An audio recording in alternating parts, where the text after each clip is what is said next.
Hi everyone, let's discuss about refraction and reflection of plane waves using Huygens principle. First let us see what the term refraction will be. So you can find here a simple depiction of how the brighter light source is getting to be refracted. The term refraction is said to be bending of a wave when it enters a medium where its speed is different. The refraction of light when it passes from the fast to the slow medium, you can see here the fast medium over here. So this one is indicating the fast medium and this one is indicating the slow medium. You can see the light which is passing from the fast to the slow. You can find here the light ray will be having a bend when it reaches the slow medium. So the light ray towards the normal to the boundary between the two medium is depicted over here. So you can find it and view it over here. Huygens. So Huygens principle to derive the law of refraction is as follows. So let's discuss on this. Let P and P dash, so here is P and here is P dash, represent the surface separating medium 1 and medium 2 as you can see here. Let V1 and V2 represent the speed of light in medium 1 and medium 2 respectively. We assume a plane wave front AB propagating the direction AA dash. So you can see AA dash which is incident on the interface at an angle I as shown over here. So we got to understand that a plane wave, that is AB, you can see here, which is incident at the angle I on the surface P and P dash separating medium 1 and medium 2. The plane wave undergoes refraction and CE, this one C and E. CE represents the refracted wavefront and the symbol corresponds to V2 which is lesser than V1, so that the refracted waves bends towards the normal.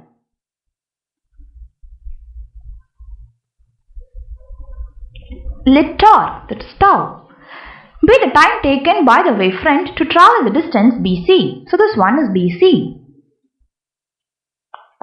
Thus BC is equal to V1 tau or tau q. In order to determine the shape of the refracted wavefront, we draw a sphere of radius V1 tau from the point A. This one is A. In the second medium, that is the speed of wave in the second medium is V2.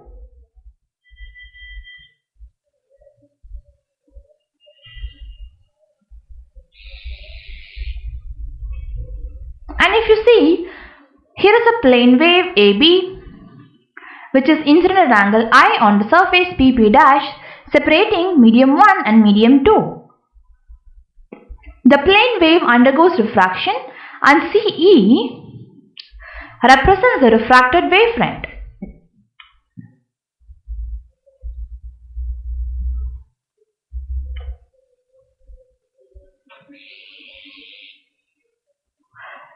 So this is an example for the refraction of a plane wave.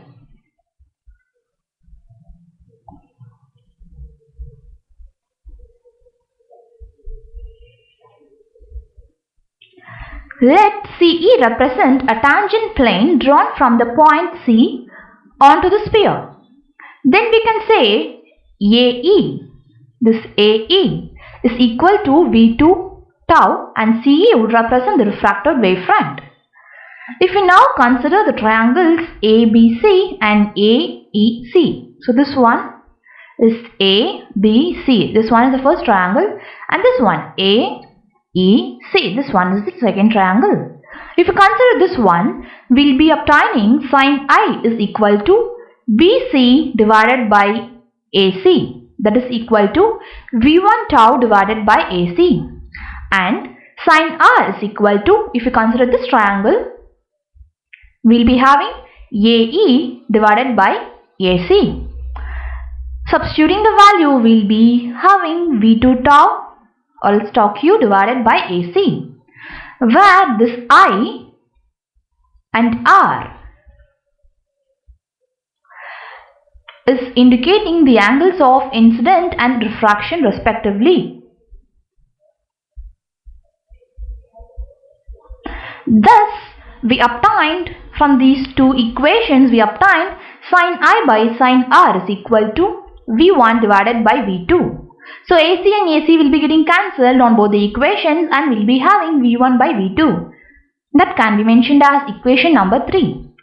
From the above equation, we get that the important result, which is R, angle of refraction, is lesser than angle of incidence. That is, if the ray bends towards the normal, the speed of the light wave in the second medium V2 will be less than the speed of light in the first medium. This prediction is opposite to the prediction from the corpuscular model of light, and as later experiment showed that the prediction of the wave theory is correct. Now, if C is representing the speed of light in vacuum, then we can indicate N1 is equal to C by V1 and N2 is indicating C by V2. So these are the known refractive indexes of medium 1 and 2 respectively.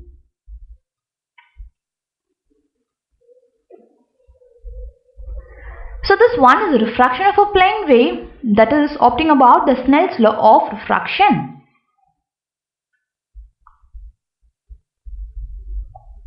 In terms of the refractive index, as we considered before the equation number 3, this one, it can be written as N1 sin I is equal to N2 sin R. By substituting, and it has been rewritten as this one. So this is called as Snell's law of refraction.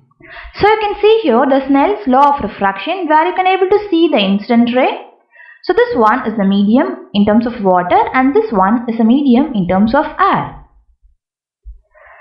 In general, Snell's law, which is also called as Snell's Descartes' law and the law of refraction, is said to be a formula used to describe the relationship between the angle of incident and refraction.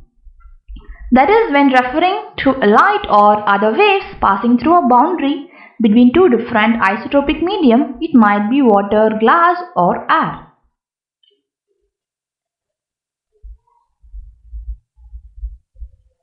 Further, if you see, if lambda 1 and lambda 2 denote the wavelength of light in medium 1 and 2, then the distance BC, this one,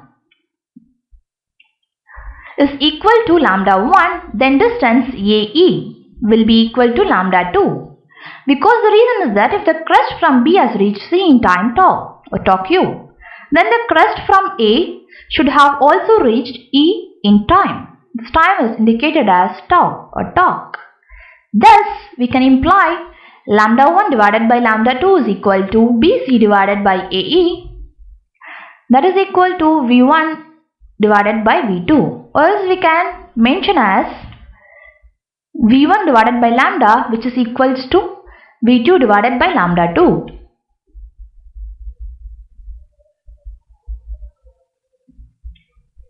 So the above equation implies that when a wave gets refracted into a denser medium, that is V1 is greater than V2, the wavelength, the speed of propagation decreases, but the frequency V will be remains the same, that is V by lambda.